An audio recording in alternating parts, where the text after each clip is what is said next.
ఒక చిన్న గ్రామంలో భారత్ అనే అబ్బాయి ఉండేవాడు. అతను చాలా తెలివైనవాడు, కాని కొంచెం మొండి స్వభావం కూడా ఉండేది.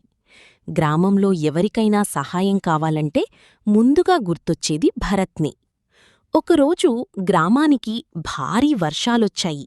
చెరువు పొంగిపొర్లి పాఠశాలకు వెళ్లే చిన్న వంతెన కొట్టుకుపోయింది. అందరూ భయపడిపోయారు. పిల్లలు స్కూల్కి వెళ్లలేక ఇంట్లోనే ఉండిపోయారు. అప్పుడు భరత్ ఒక ఆలోచన చేశాడు.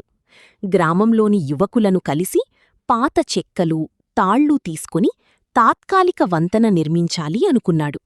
మొదట్లో ఎవ్వరూ అతనిని నమ్మలేదు. ఇది చిన్న పని కాదు భరత్ అని పెద్దలన్నారు.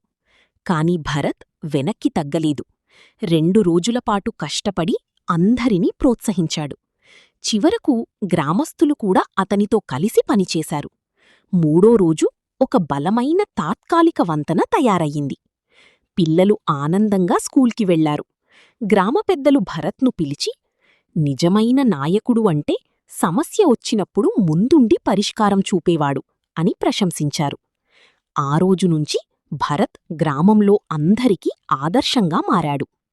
నీతి, ధైర్యం మరియు పట్టుదల ఉంటే ఏ సమస్యనైనా పరిష్కరించవచ్చు.